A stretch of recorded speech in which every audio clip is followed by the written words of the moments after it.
Welcome to the People Performance Podcast with me, Spencer Locker. And me, James Cooper. That was a mouthful, wasn't it, James? Because the rebrand. Yeah. The rebranding. We were the Hub T2 Hubcast, and now we are the People Performance Podcast. Performance Podcast. Yes, it's or as the subscribers might call it, Triple P. Nice. Yeah, it's a little bit succinct. Yeah. Sexy, to the point. Yeah. I think it works, to be honest with you. Definitely does. I think it. I mean, it's like with when we had T2 Hubcast, it was like who we are, but now it's what we do. Yeah, definitely. People Performance Podcast. So, yeah, quite like it.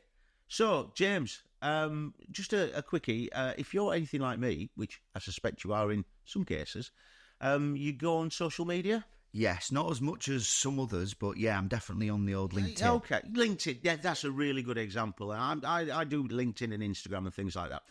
You may be aware of, you may have seen these things that sort of say, the top 5 things for you to be productive, yeah? And then you've got to swipe left and it gives these top 5 or 6 or 8 or whatever, things that are supposed to help people be more productive. Are you aware of them? Have you seen them? I am aware of that. Okay, so let's have a quick game of productivity bingo. All right? Okay. Right. So, number 1, in no particular order. Okay, no particular order. Let's just see if you're seeing the same things as me. So, first one, caffeine. Cut coffee out. Yeah, well, not necessarily cut it out, but don't drink it for 90 minutes. Okay. After you wake up in the morning, because your adrenaline system or whatever it is doesn't start working, then coffee's ineffective. And there's a load of stuff out there about this. So, number 1, caffeine. Yeah, okay. Number 2, daylight. Apparently, if you get daylight on your face or bright light on your face very early on, it sort of brings your system awake and you become more productive. Yeah, have you seen that? Yes. Yeah, okay, good stuff. Diet and fitness. Number 3, maybe. Diet and fitness, yep. Eat well, yeah, and look after yourself physically, and that's supposed to make you more productive, yeah? Yeah. Okay, good stuff. We're on to a winner here. 4, engage T2 for training and coaching. Of course. Anybody who is anybody on LinkedIn or anywhere else, they're going to say, you want to work with T2, definitely. Yeah? 5th, I tell you what, this is the one that is probably the one that many people sort of ripple the eye. So, engage or employ an effective time management system. Oh, interesting. Now, this is the thing, because everybody can go, yeah, I can get up, I can cook coffee out, I can have my flavoured teas or whatever, and I can do diet and fitness, I can eat well, and I can do blah, blah, blah, blah. Effective time management system. What's that look like? And I just thought, we know about this, don't we? Yeah. So when we talk about, and there's so many different ways and strategies out there, Spencer, but the one that we're going to look at today is the Covey Matrix. So we work with, and as you are well aware, Spencer, we work with so many different customers that have this. Oh yeah, we've seen the Covey Matrix, we've seen this before, but then they turn up late. We have people that are checking their emails because they haven't got the workload done in the right amount of time, and they're going, oh, I'm going to have to need a longer lunch because I've got to do this for finance or whatever it is. So my questions, and I wanted to really get into that time management piece and how effectively people use the Covey Matrix, because we've got some points, Spencer, and we speak about this on a regular basis around, right, when do we get our time taken away from us? Because just remember, everybody, it doesn't matter whether you've got £1 in your pocket or £1 million in your pocket. There is still 24 hours in the day. And if you're taking somebody else's time, is that covered? Does that have the potential to frustrate them? So this Covey Matrix then, I just want to ask some questions beforehand, and it goes exactly into what you just mentioned about time management. So the first one, do you struggle with time management? If you're looking at that question thinking, you know what, yes, I do. I struggle with time management because I've got a busy personal life. I've got loads of stuff going on in my personal life that I need to manage as well, because some people, personal sometimes interacts with the professional life as well. You can't discount it. Some people are parents, working parents. Some people are carers. Some people have medical issues. There's all sorts of things that you cannot just leave at the door when you come into work. Second question. Do you need to define or redefine your priorities? Now, I do this, and this is a big reflection point for me, and I've used the Covey Matrix to do so, is around, if I'm saying yes to this, what am I saying no to? Good Michael Bungistani quote. Yeah. So understanding that from a Covey Matrix point of view, I look at it from a holistic point of view, and then I can start to look at what structures I've put in place. And again, third question, do you need a structure? If you haven't heard of this before, do you need a structure that is simple, effective, and it's a working document? For me, especially, it's that working document to understand, right, what are my priorities at the moment? Do I need to just have a little look at this and think about the structure that I'm using? The Covey Matrix.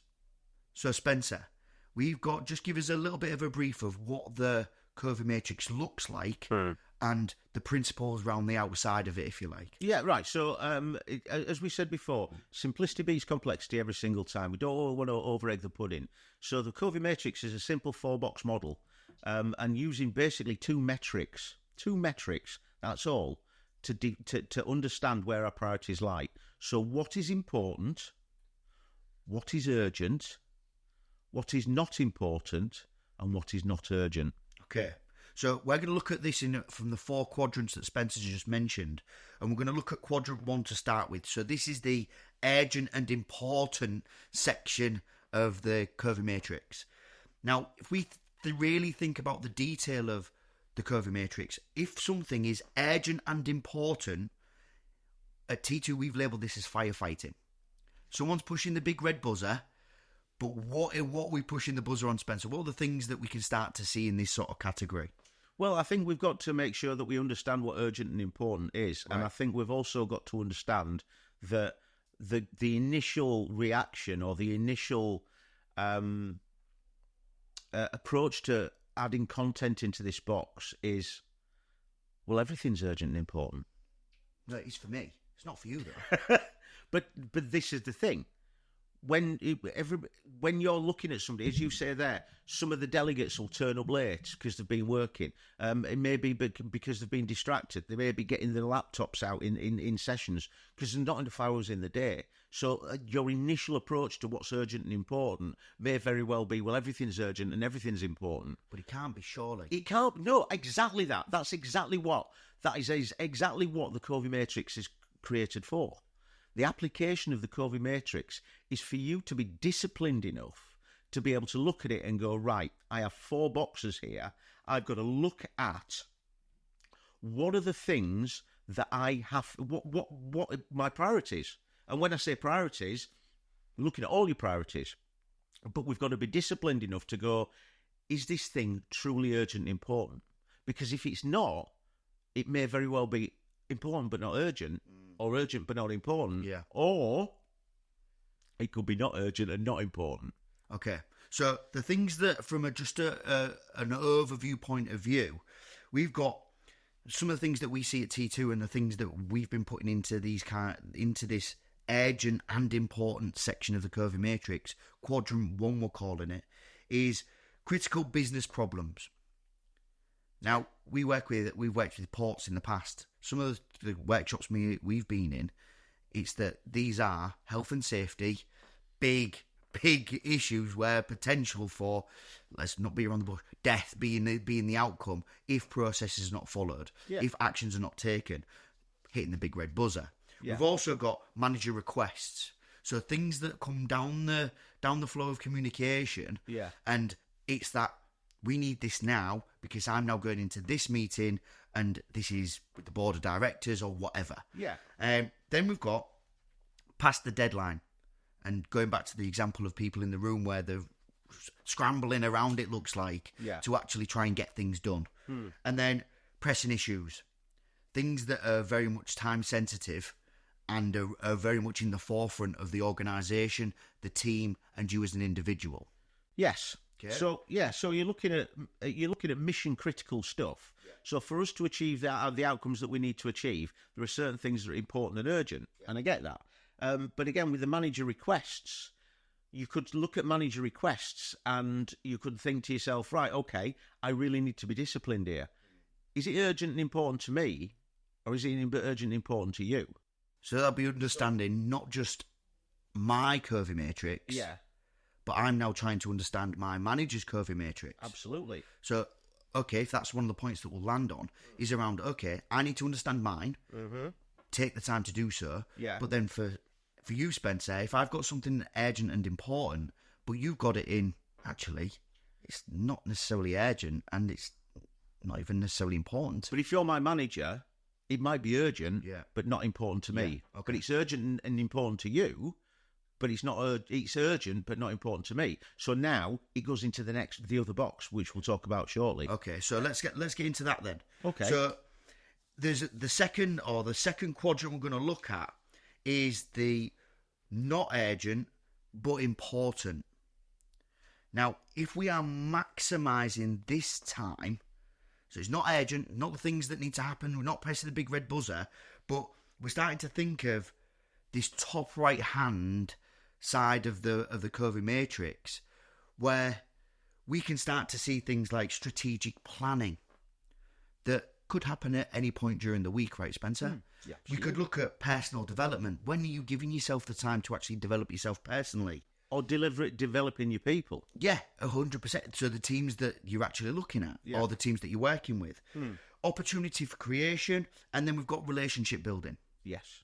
Now, if these are things, and again, I'm interested in your point of view on this, Spencer, if these are things that we've started to let go, we've not focused on, it's not in the forefront of our mind, because we are spending a lot of time in that urgent and important box, what are some of the things we see within the teams that we work with? In the important but not urgent. Yeah. This is when, again, I think it is encompassed by that strategic planning, or we could even call visionary planning. Nice. In the sense that we're looking into the future. We still start with the end in mind. We still got to keep an eye on the outcomes, but how are we going to be able to achieve those outcomes? It's important that we do that, but because we're looking visionary or strategic, it's not urgent.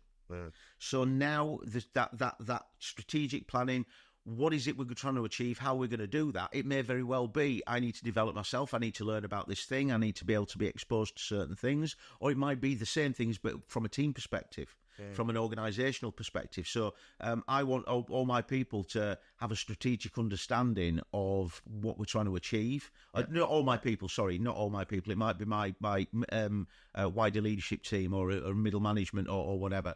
So from a senior leadership team, yes, they know exactly what we're trying to achieve, how we're going to do it, mission, vision, or goals, culture, all that. But how are we going to cast that cultural shadow? How are we going to filter that down? So now we've got to make sure that everybody's on board. And for everybody to be on board, they need to be fully clued in. And they've got to have the capacity to be able to understand it. So when we're talking about personal, professional development for yourself and for your people, it might not actually be, well, we need to put them on a university course, or we need to be able to do this, or we need to... Well, you might need an external trainer, or you might need to bring your L&D people in, but you've got to make time for that. Yeah. So it's important, but it's not necessarily urgent. And just for the point of things that are, what does good look like in this area of the Covey Matrix? Because even just the two that we spoke about already, is that if you're reflecting on your process as you're listening to this, and you're starting to think, right, am I always hitting the big red buzzer? Am I always in that urgent and important box or section quadrant of the Covey Matrix? What does good look like? Well, actually, if I manage to shift things from the urgent and important box into the important but not urgent section of the Covey Matrix, well, what is the impact of that on you as an individual and of the people that you work with? Because if you're allowing, selecting the time and doing things in a timely fashion because they are your priority, as important but not urgent, well, hold on a minute, we might even be able to put out some of the fires before they come down the road. Yeah. Let's look at the Covey Matrix as from a strategic perspective, is like a 4-box Gantt chart. Yeah? Because with a Gantt chart, it's not everything now. You've got a process, you've got planning, so this is what we're looking at with the strategic planning. So if not everything's now, and you're cutting down on the firefighting, then actually with the firefighting, the stuff that really truly is urgent and important will be done better and to a higher quality. because you've got less in there. Yeah. I mean, let's face facts here. When we're talking to people listening to this podcast now, the People Performance Podcast, when people are listening to this, they're going to be there's potential for them to sit there and go, right, what is urgent and what is important in my life? Everything. So you put everything into that top left-hand box, but that's not going to help you. You need to be disciplined enough to be able to go, what is truly urgent and what is truly important. So if you can identify what's important but not urgent, and you can put it into that box, well, that opens that other box up. Yeah. And not open it up to fill it with more stuff, but it opens it up so that you can go, you know what, I've got 3 things that are urgent and important. So I've now got the space and the time. I can identify where I need to focus my energies. I need to focus on these so I can get them done on time, within the time frame, and to a high quality. Yeah. Okay. So that quality time then is the bit. So we've got firefighting and we've got quality time. They sit at the top of this Covey Matrix. When we start to drop down then and we go to the third quadrant, we're now looking at urgent but not important. Yeah. These are distractions, Spencer, right? Certainly. I've looked at this from a personal point of view and understanding around what are my priorities and what are other people's priorities. Now, we work in a busy office. Like most of the people listening to this, you might have a really busy environment that you work in. Have you ever been tapped on the shoulder and gone, Spencer, can I just... And whatever the bit is afterwards, what's happened is you've now been distracted. You've been taken away from what you were focusing on. Yeah. And you look at this person and go, sounds like a you problem to me.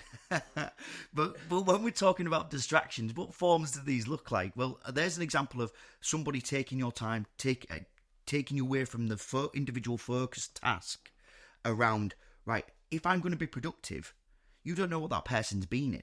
You don't know the situation, the environment they might be in at the moment. They might be pushed for the deadline, but your priority, obviously being more important and more urgent than theirs, is I'm going to take their time away from them. And remember, this is time management. So sometimes we might have to be prepared to say no to the distraction in the right way, by the way. We can't just go around telling people to see you another time, but understanding that we've got to really look at what we are doing and be prepared to say no as long as you know why.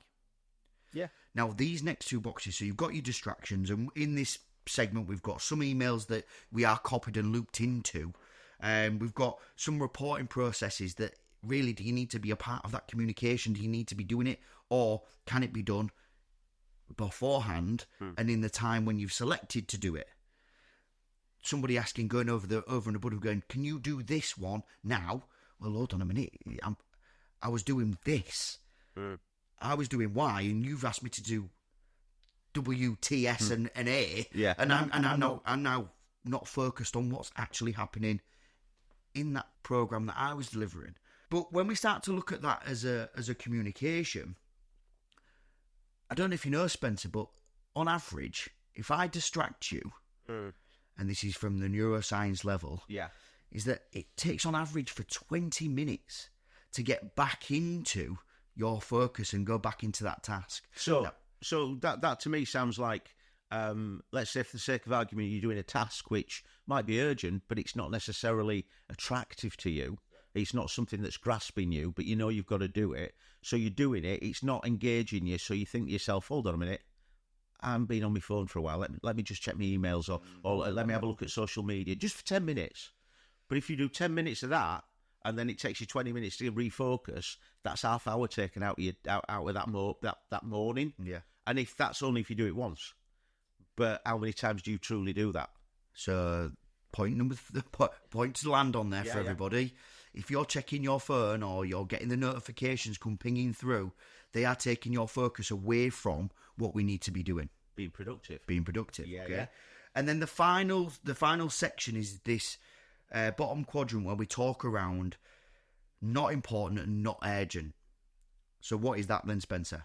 Time wasting. Now, the number of people that we've got is unhelpful meetings and calls, personal social media, taking that time to actually go, I'm getting paid to do my job here, but I am going to check TikTok.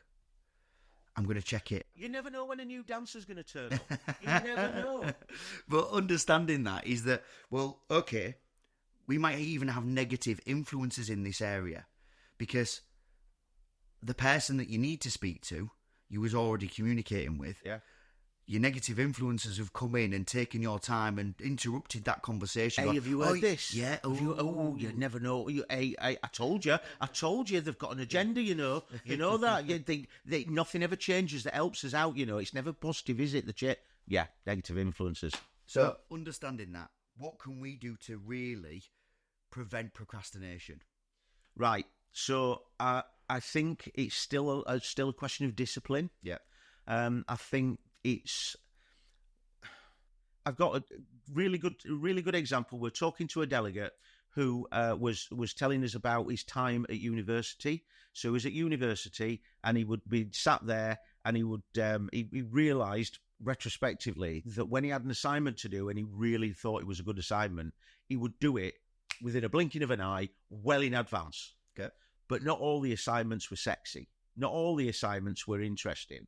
So there was other assignments that really didn't grasp him. So what he found, retrospectively, is he'd be looking at that going, oh, I need to hand that in 2 weeks. I'll get it done. Oh, I need to hand that in a week. I'll get it done. Oh, I need to hand that in day after tomorrow. Maybe I need to focus on this. Oh, I have to hand that in tomorrow. Right, I better get on with it. But first what I'm going to do is rearrange my cutlery drawer, because that's very important. Yeah? So it's this thing it's this recognising that we call it, it's eating the frog. It's doing the thing that you don't particularly want to do because actually it's getting it over and done with. It's like, I found this with my kids, is when we have Sunday lunch, they would eat all the good stuff, the beef and the Yorkshire puddings and the gravy and all this and the other, and then try and hide the veg under the knives and forks so we couldn't see it.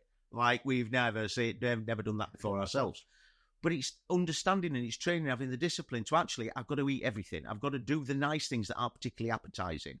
So I'm going to do that first, and my reward for that is this thing here. So it's sort of engineering that, getting that dopamine. We talk about dopamine on a daily basis when we're with T2. So it might be that you're doing a tedious job, a job that isn't particularly good, or it's something that needs to be done but you don't find it attractive. And then you say, you know what, when I finish this, I'm going to have a cup of tea and a chocky bicky. Hobnob, maybe. There are other biscuits available. So now, actually, what you've got is a little bit of dopamine in there with the anticipation of reward. So actually, that thing that you do it. Yeah. Because you know at the end of it, there's a bit of a reward. So and you can engineer that. So if you find yourself procrastinating, you can go, right, okay, I mean, the time wasting thing, this thing, it may very well be, it's not urgent and it's not important. If it's in there, does it need doing? Truly, does it need doing? And if it does need doing, but it's not attractive, give myself a reward at the end. But does that make sense? Yeah, I think when we really talk about how you can implement this, it's about understanding three things to just summarise everything in there. So the three things that, from a Covey Matrix point of view, is where we see the downfalls, is when people can't do these three things. First one, being prepared to say no as long as you can explain why. Yeah, absolutely. In all elements of of the Covey Matrix, is that people will prioritise things in the wrong areas and end up procrastinating because either they don't want to do it or they do. Now, whatever that might be, it's then to go on to the next point, which is number 2, understand your own Covey Matrix and others. Because your priorities are not the same as mine. Where we find lots of, not conflict, but challenging environments for people because they are maybe assuming that it's the same priority for each of you, when actually we don't know what's going on in other people's lives. And then back to the point around practice discipline to prioritise appropriately and recognise what it is for you. So you've got to recognise that I'm implementing this process and understanding that some people can't achieve the same outcome in the same time frame as you. People have got different levels of capacity. Yeah. So there's going to be some people who are going to be able to get up at 3 o'clock and hammer it till 9 o'clock at night And if that's the way that they go through their lives and they can do it and it serves them well, great.